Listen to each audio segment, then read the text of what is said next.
Hello fat stringers and low end lovers. And today I want to ask you, who are your top five favourite bass players of all time?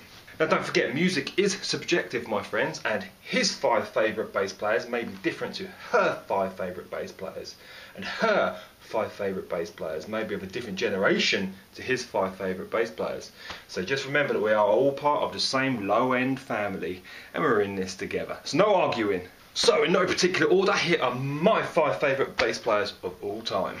Number 1 is Flea. He was the first person that I ever got into bass playing wise. He was the person that got me into bass playing back in old 1993 sometime. He was the first person that I saw doing all this weird slappity pop stuff and going crazy on stage. And I just looked at Flea and I said, I want to do that.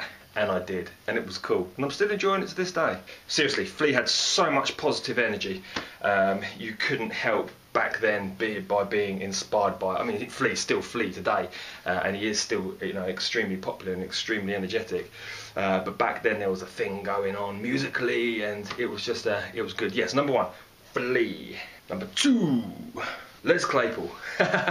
So from the natural progression from Flea, crazy bass player, crazy ass bass player, to an even crazier ass bass player would be Les Claypool. And he was the first person that I saw that was singing and playing the bass like he did, which is a really unique way. He was doing all the flamenco stuff and he was doing all the tapping stuff.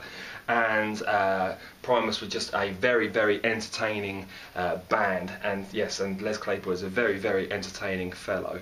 If you was to kind of get, I don't know, if you was to make Monty Python musical somehow, I think that there would be a bit of Primus in there somewhere. So number 2 would be Les Claypool for his uniqueness, his originality, and just being Les. Number 3, and number 3 would be Cliff Burton from Metallica, who's sadly passed away now. Well, passed away a long time ago actually. The reason I'm picking Cliff Burton at number 3 is because he was the first person, when the first time I heard that middle part in Orion, and that was the first time that I ever kind of understood that bass could be used other than its traditional role, that chord, do do do do do do do. And I thought, my God, man, it was such an inspiring thing for me, because I realised that the bass could actually be a compositional tool used in solo pieces, and everything's kind of evolved from there. People were already doing it, I understand that, but don't forget, this is my 5 favourite, and this is what I saw, this is how I saw things in the time frame that I saw it. So number 3 would be Cliff Burton, just for being completely original at the time, doing chordal stuff and doing like solo stuff and distortion on bass, yeah, and completely inspiring. Number 4 will have to be Larry Graham. Mr. Larry Graham, the first person to slap and pop the bass, plucking and thumping, was it called back then? Plucking and thumping? I don't know, plucking, something like that anyway. Yes, Larry Graham.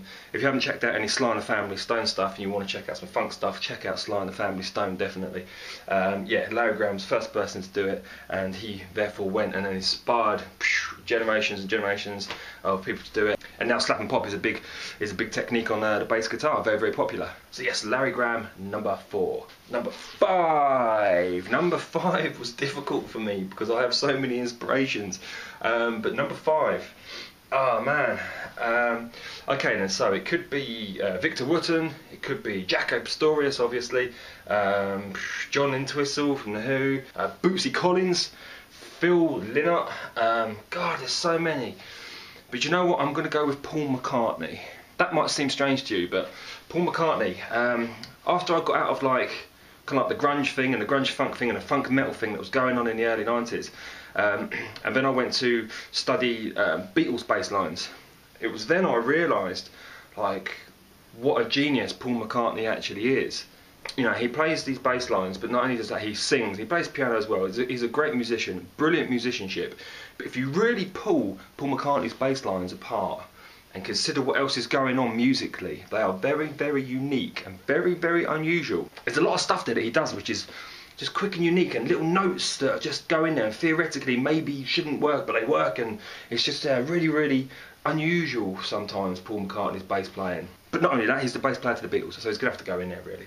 Okay, so that was my 5 favourite bass players. What are your 5 favourite bass players, low-end lovers? Tell me now in the comments below. Bye bye.